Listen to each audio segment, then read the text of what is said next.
Joe Mitchell, and we're at Mitchell Pav and Auto Works.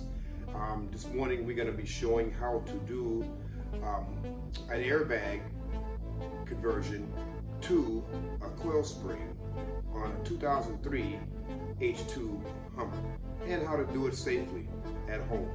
So stay tuned. Okay, and here comes Freddie now. And as you can see, this thing's sitting pretty low in the back. Should be sitting up a little bit more like that one. Right? Okay, so we're gonna get them all fixed up.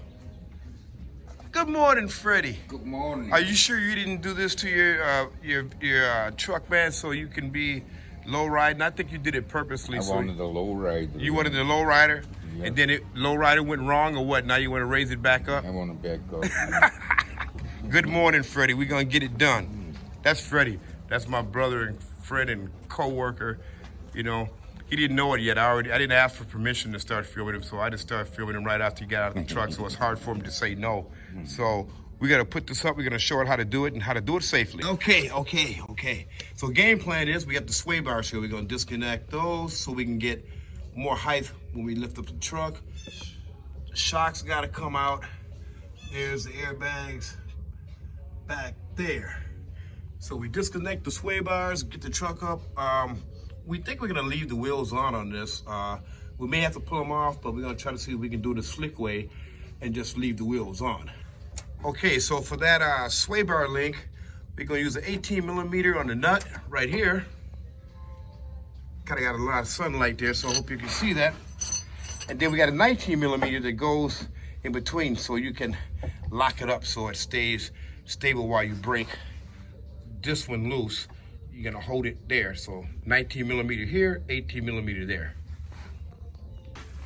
Okay, back again. Also, in being real about it, you know, we're also in the elements of Minnesota, where it gets nice and cold, and a lot of water and salt and snow. So on those deals that we're gonna take apart, it wouldn't be a bad idea to hit it with some Master Blaster or some WD-40 to get that stuff loosened up. You can let it sit for a bit, you know, let it get in there and do its job as far as breaking loose the rust and whatnot. And that's a good idea. And also I mentioned that we had that we was gonna use 18 and 19mm on these sway bars. If you wanna be Speedy Gonzalez and speed up the time, then you can just use an air gun, 18mm swivel. That's what we're gonna use to break and loose the sway bar links. So be careful with the air. Again, when you're working on a vehicle that's been in the elements, you know, stuff's rusted, stuff snap, crackle, pops a lot of times. So be careful with your air. You know, maybe break it loose first and use the air gun to go ahead and work it the rest of the way off.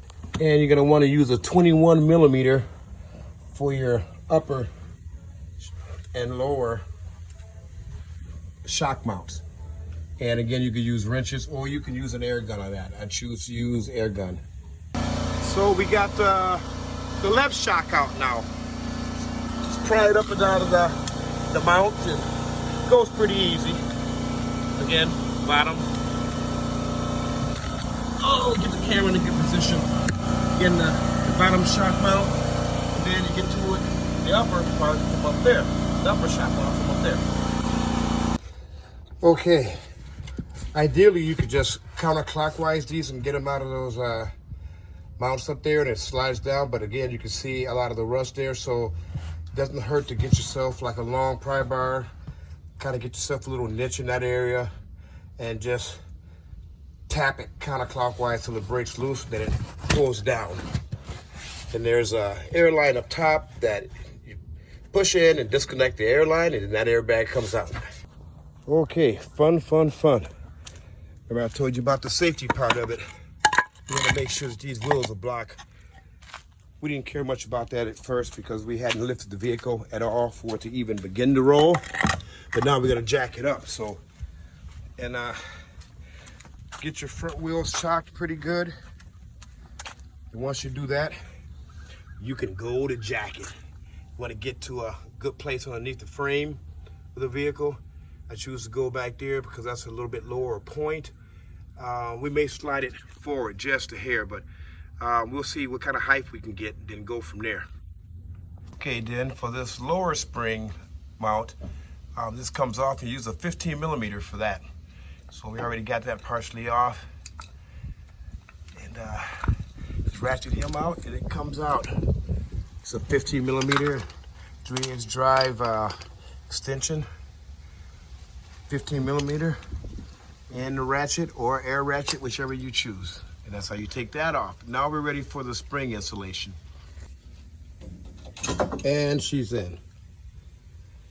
All right. And good idea to leave your shock straps on there so they won't decompress, if you will. Makes it easier to get them in the upper and lower shock mounts. And that is how we do that. Yep, you're gonna get a little dirty after a while. Some crumbs in the hair, that's okay though. Setting up high like you're supposed to be, all the way around. Turned out good. I didn't even remember that it ever was that high.